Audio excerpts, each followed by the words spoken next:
Let's do a quick recap for what we have so far for our Bob character here. He can move up and down, left and right. When he's in movement, the animation changes and he blinks his eyes.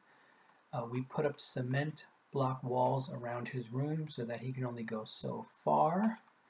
We made it so that when you interact with the desk, when you're in collision with the desk and you hit the space bar, it brings up our dialog container that we created with our text object. And we made it even using variables. We made it so that when you come back to the desk again, it loads up another piece of dialog that we loaded into a child variable. But you see, Bob is now, he's a growing boy, and he's evolving, and he's starting to feel a little bit claustrophobic in this room. So, let's get him the heck out of here.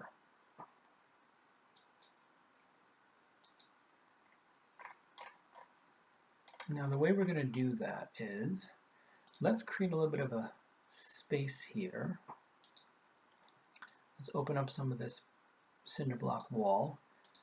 Okay, so now theoretically, if Bob comes in here, he'll just go right off the scene. So we've got to fill this space with a sprite here. And we're going to call this doorway. We don't need a behavior, but we do need to actually pick our sprite.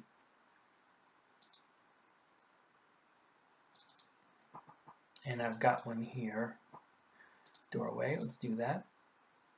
We'll hit apply, and then let's bring it out onto the scene here, and we'll set the size of this first before we load it into the space. Okay, there we go.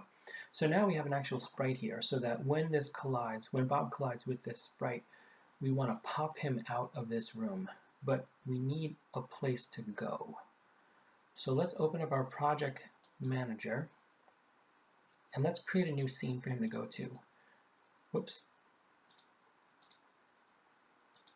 Let's get back to the project manager a second. I want to change the name here. Let's rename this. Let's call it the Kingdom. Okay. So here's a new scene for us. We want Bob to pop up back here, but as you may already know, you see that objects that are created are really only created for that single scene. So the big problem, if you haven't already figured it out, is that Bob is not here. You could recreate Bob completely here again, but that would be kind of a waste of time. Instead, what we want to do is we want to set Bob to be a global object.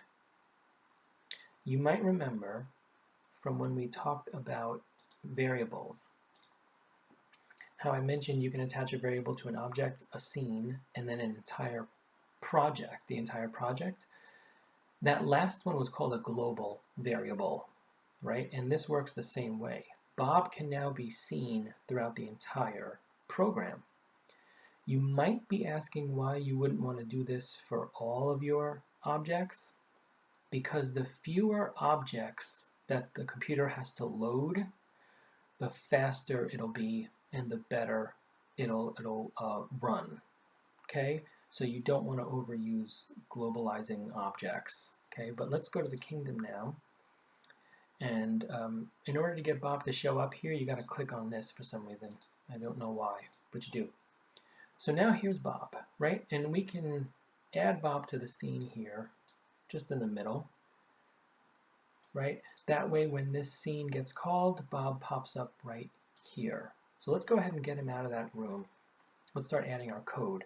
First thing we're going to do is we're going to create a new comment section, right? Because we want organization. And we're going to call this section Get Bob Out of the Room. Okay, let's add our main event here, and of course it's a collision event, so we'll do collision Bob and the doorway. When Bob collides with the doorway, we want something to happen. And here's what we want to happen. We want to go to scene, and we're going to want to bring up a new scene. Now, these choices will matter at some point. For example, the difference between pause and start a new scene versus change the scene. If you change the scene, it should, at least, I believe, take the previous scene out of memory, which is a good thing to do, right? But if you want to keep the memory of the variables, things from the variables like where you are, like dialogue count that we talked about, you might want to just pause that previous scene so that you can go right back in. I'm gonna do change the scene for right now, okay? And then you'll see later on in another tutorial why we might do pause instead. So in quotation marks, let's put the name of our new scene, which is the kingdom. We'll hit yes for right now. And let's see what happens when we do this. Let's see if we did this correctly. Here we go, here comes Bob. And there he is. All right, Bob's out of the room.